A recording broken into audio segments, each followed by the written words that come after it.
এবার পুষ্টি বা পরিপাক, বিপাক যাই বলো, এগুলো যখনই আমরা পড়তে যাই তখনই একটা মেন কনসেপ্ট চলে আসছে সেখানে, যে পুষ্টি তো হবে, তার জন্য তো ভালো ভালো খাবার খেতে হবে। তাহলে একটা আদর্শ খাবার বা একটা সুষম খাবার, সুষম খাদ্য, কনসেপ্ট অফ ব্যালেন্সড ডায়েট কি, কাকে বলবো? Concept of balanced diet. প্রত্যেকে ডায়েট করে, কিন্তু সেই ডায়েট আর এই ডায়েট কিন্তু এক নাও হতে পারে। প্রথম হচ্ছে দেহের যে ক্যালোরির চাহিদা সেটা কিন্তু যোগান দিতে হবে। আমরা যে পরিমাণ ফুড কনজিউম করব সেই ফুডটা যেন আমাদের দেহের যতটা পরিমাণে দরকার পুরোটাই যেন দিতে পারে। কলাকোষের বৃদ্ধি এবং গঠনমূলক যে কার্যকলাপগুলো আমাদের চলতে থাকে সেগুলোও যেন পূরণ করতে পারে এবং দেহের শারীরবৃত্তীয় কার্যকলাপগুলিকে সুষ্ঠুভাবে নিয়ন্ত্রণ করতে পারে, তাকে সুষম খাদ্য বা ব্যালেন্স ডায়েট বলে। আমি কিন্তু এই যে পড়াটা পড়াচ্ছি একেবারে সাঁতরা পাবলিকেশনের বইটা ধরে পড়াচ্ছি, তাই যদি কারোর আমার কথা বুঝতে অসুবিধা হয় বা মনে হচ্ছে যে না আমি এটা কোথাও ভুল বলছি, সাঁতরা পাবলিকেশনের বই যারা ফলো করছে একটু দেখে নাও। ওকে, আর বইটা বলে দিলাম তার কারণ হচ্ছে তোমরা যারা সাঁতরা পাবলিকেশন ফলো করছো তারা পরপর পেয়ে যাবে টপিকসগুলো, বুঝতেও সুবিধা হবে। এখন হচ্ছে সুষম খাদ্য সম্পর্কে এটাই আমাদের ধারণা। তাহলে সুষম খাদ্য কাকে বলা হয়? না, খাবারটা যেটা আমরা খাবো সেটা যেন আমাদের একটা গোটা দিন মানে বা যতক্ষণ আমরা যে খাচ্ছি আমাদের যতটা শক্তির দরকার পড়ছে সেই শক্তিটা যেন সে যোগান দিতে পারে, 1 নম্বর পয়েন্টস। আচ্ছা, 2 নম্বর পয়েন্টসে কি না আমাদের যত রকমের কলা কোষের গঠনমূলক যে কাজ সেইগুলোও যেন কমপ্লিট করতে পারে, আর দেহের যে শারীরবৃত্তীয় কার্যাবলী সেগুলোকেও যেন সুষ্ঠুভাবে নিয়ন্ত্রণ করতে পারে। এ কটা জিনিস আমাদের খুব ভালো করে কিন্তু মাথায় রাখতেই হচ্ছে।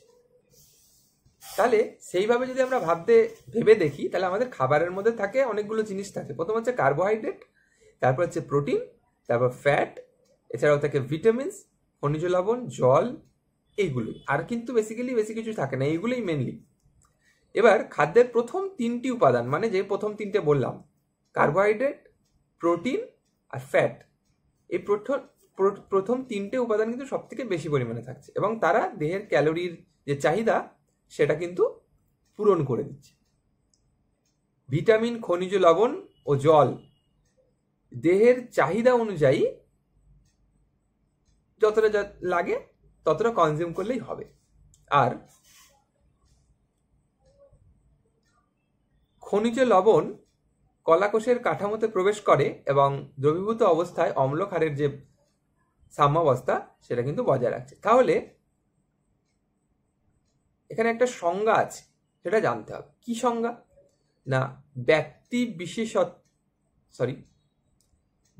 বিশেষের পুষ্টি সাধন, স্বাভাবিক বৃদ্ধি, কর্মশক্তি উৎপাদন, দৈহিক ক্ষয়পূরণ ইত্যাদির জন্য প্রয়োজনীয় কার্বোহাইড্রেট, প্রোটিন, ফ্যাট, খনিজ লবণ, ভিটামিন ও জল এগুলো মিলে একটা নির্দিষ্ট সঠিক অনুপাতে মিশিয়ে যে খাদ্য উপাদান আমরা খেলে আমাদের সবগুলো পূরণ হবে, সেই খাদ্য সমষ্টিকে বা খাদ্যটাকেই আমরা বলবো সুষম খাদ্য। তোমাদের প্রত্যেকেরই যে পাবলিকেশনের বই ইউজ করছো তাতে কিন্তু এই সুষম খাদ্যের একটা কিন্তু সংজ্ঞা তোমরা পেয়ে যাবে, সেই সংজ্ঞাটা মুখস্থ করবে। তাহলে বেসিক্যালি সুষম খাদ্য একটাই, যে খাদ্যটা হচ্ছে আমাদের যত রকমের শরীরের চাহিদা রয়েছে, শক্তি বলো, গঠনগত কাজ বলো, শারীরবৃত্তীয় অন্যান্য কাজ বলো, প্রত্যেকটাকে যেন কমপ্লিটলি ম্যানেজ করতে পারছে, সেই খাদ্যটাকেই বলা হয় সুষম খাদ্য। এবং সুষম খাদ্যের কোনো নির্দিষ্ট লিমিট নেই যে এটাই আমার ক্ষেত্রে সুষম খাদ্য, বা আমি খেলাম এটা আমার সুষম খাদ্য মানে ও খেলে ওটা ওর ক্ষেত্রেও সুষম খাদ্য হবে, তা কিন্তু নয়। আমাদের প্রত্যেকের শরীরে শক্তির চাহিদা আমাদের কর্মক্ষেত্র অনুযায়ী এবং আমরা যে পরিবেশে থাকি সেই অনুযায়ী আমাদের কিন্তু প্রত্যেকের যে ক্যাপাবিলিটি, শক্তি খরচ বা আমাদের যে পরিমাণ শক্তি লাগে সেগুলো কিন্তু সবার আলাদা হয়। তাই আমিও একটা সুষম খাদ্য খাচ্ছি, আমার পাশের জন্য খাচ্ছে, দুজনে কিন্তু স্যুট নাও করতে পারে। সেক্ষেত্রে ডায়েটিশিয়ানের পরামর্শ নেওয়াটাই বেটার। অবশ্যই ভালো ডায়েটিশিয়ান হতে হবে, নাহলে লাইফ জয়েন্ট করে দেবে পুরো, বোঝাই যাচ্ছে। তাহলে এই হলো আমাদের সুষম খাদ্য। এবার তাহলে সুষম খাদ্য কোনগুলো হবে? ডিম, দুধ। তোমরা এটা কমেন্ট করে জানাবে, যারা আমার ভিডিওটা দেখছো তারা এটা কমেন্ট করে জানাবে যে সুষম খাদ্য কি। তবে একটা জিনিস বলে রাখি, মাতৃস্তন্য দুগ্ধ, মায়ের যে দুধ, সেটা কিন্তু শিশুদের ক্ষেত্রে, বাচ্চাদের ক্ষেত্রে সেটাই কিন্তু একমাত্র সুষম খাদ্য, কারণ তাদের সেক্ষেত্রে কিন্তু জলও দেওয়াটা বারণ থাকে। ওটা খেলেই হবে। এমন নয় যে শুধু দুধ খাচ্ছে মানে তার কিছুই হবার নয়, এমনটা কিন্তু নয়। দুধটাই কিন্তু মেন, এবং ওটাই কিন্তু সুষম খাদ্য এবং আদর্শ খাদ্য যাকে বলা যায়।